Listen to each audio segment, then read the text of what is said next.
গুগলে গিয়ে যদি সার্চ করেন একটা website sports and youth wb.gov.in, এই যে ওয়েবসাইটটা রয়েছে এই ওয়েবসাইটটা ওপেন করবেন। গুগলে গিয়ে ওপেন করলে প্রথমের লিঙ্ক পাবেন, প্রথমের লিঙ্কে ক্লিক করবেন। দেখুন লেখা রয়েছে welcome to department of youth services and sports লেখা রয়েছে। এই পেজটা আপনার এই ওয়েবসাইটে ওপেন করবেন। ওপেন করার পর ইউথ সার্ভিসেস আমি দেখাবো নতুন ফর্মটা, ঠিক আছে। প্রথমে নতুন ফর্ম দেখাবো, তারপর পুরোনো ফর্মের সঙ্গে নতুন ফর্মের যে ডিফারেন্ট কি রয়েছে, কোথায় পরিবর্তন করা হয়েছে সেটাও আমি দেখাবো।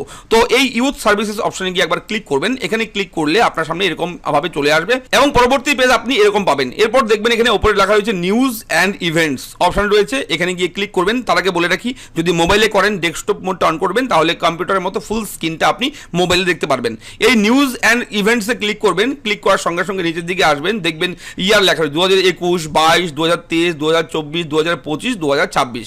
এই 2026 লেখার উপরে একবার ক্লিক করবেন। ক্লিক করলেই দেখবেন অ্যাপ্লিকেশন ফর্ম ফর বাংলার যুব সাথী স্কিম লেখা রয়েছে, দেখতে পাচ্ছেন। এখানে জাস্ট আপনি ক্লিক করবেন। এখানে ক্লিক করলেই কিন্তু ডাউনলোড হয়ে যাবে।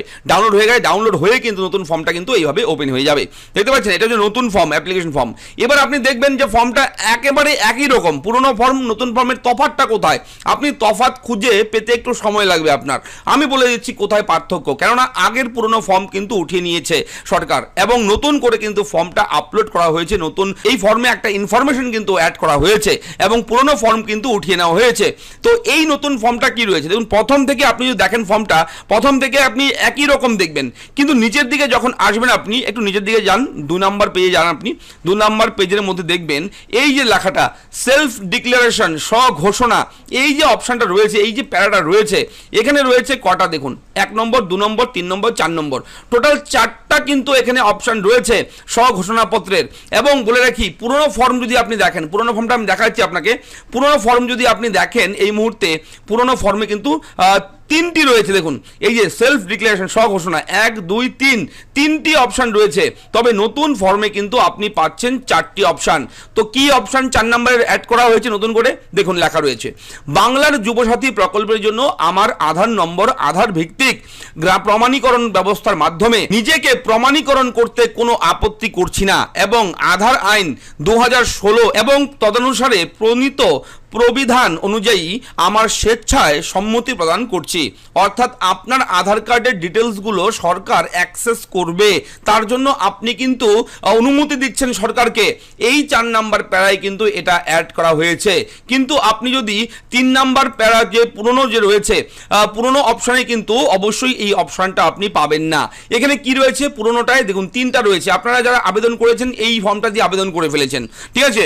এখানে প্রথমে রয়েছে আমি পশ্চিমবঙ্গের স্থায়ী বাসিন্দা, এটা জানাচ্ছেন আপনি। তারপর জানাচ্ছেন আমি অদ্যাবধি একজন বেকার, আপনি যে বেকার কর্মপ্রার্থী, চাকরি পাচ্ছেন না, কোনো সরকারি সুবিধা পাচ্ছেন না, এগুলো ডিক্লারেশন রয়েছে।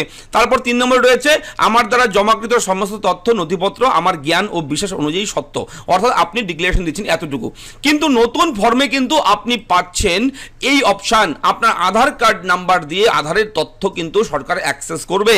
অবশ্যই আপনার কেওয়াইসি, এক প্রকার কেওয়াইসির জন্য, আপনার ডিটেলস জানার জন্য, আপনার আধারের সমস্ত তথ্য জানার জন্য এটা কিন্তু সরকার কিন্তু অ্যাক্সেস করবে। তার জন্য আপনি অনুমতি দিচ্ছেন এবং নিচে সই করবেন, এখানে সিগনেচার অফ অ্যাপ্লিকেন্ট, আবেদনকারীর সই, ঠিক আছে। এটা কিন্তু অ্যাড করা হয়েছে। তবে এবার আসি আসল কথায়, যে কথাটা না বললেই নয় আপনাদেরকে। আপনারা এবার হয়তো ভাববেন তো আগের পুরনো ফর্ম দিয়ে আবেদন করে ফেলেছি, তাহলে কি আমার আবেদন ফর্মটা কি ক্যান্সেল হয়ে যাবে? আমার কি আবার নতুন করে এই ফর্ম ফিল আপ করতে হবে? না, একদমই না।